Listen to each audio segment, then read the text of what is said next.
আইছি। দরজা লাগাই দিতে, দরজা লাগাইলি নাকি লিগা? দরজা খোলা ছিল না, আমরা ডুপ্লিকেট চাবি দিয়ে খুলে আইছি। দেখছস জরিনা খালা আমাকে বেমানি করছে, অগর ডুপ্লিকেট চাবি দিয়ে দিছে। হ্যাঁ, জরিনা খালা এটা আবার কেনা? জরিনা খাওয়ানো তো আমরা চিনি না, এলাকার যত বাসা আছে সব তো ডুপ্লিকেট চাবি আমার কাছে আছে। কি বিশ্রী ভাবে হাসে, আমার বোন ভয় পাইতাছে। দাঁড়ান না সুস্কে, তাড়াতাড়ি ডাকাতি শুরু কর। আজকে সব লয়ে যাবো।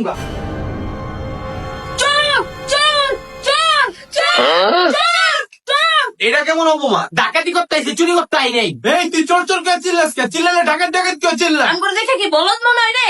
ডাকাত ডাকাত কেউ চিল্লাইলে কেউ এখন আমগরে বাঁচাইতে, আর চোর চোর করে চিল্লাইলে পুরো এলাকায় মতো করে পিরানের লেগা।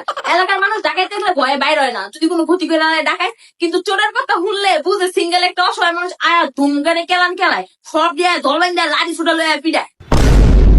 ভাই জীবনে প্রথম ডাকাতি করতে আইছিলাম, এখনই কোট খেয়ে যাবো। ওস্তাদ ভাবছিলাম ডাকাতির টেয়াতে একটা আইফোন কিনবো, এখন তো দেখা যাইতেছে নিজের টেয়াতে হুইল চেয়ার কিনা লাগবো। তোরা এত টেনশন করতেছিস কে? আমার নাম করাত কাসেম, সমাধান একটা দিয়েই সারমু। লাগলে পায়ে ধরমু। ম্যাডাম, চুপ থাক, তোর ওস্তাদের গোষ্ঠী মারি।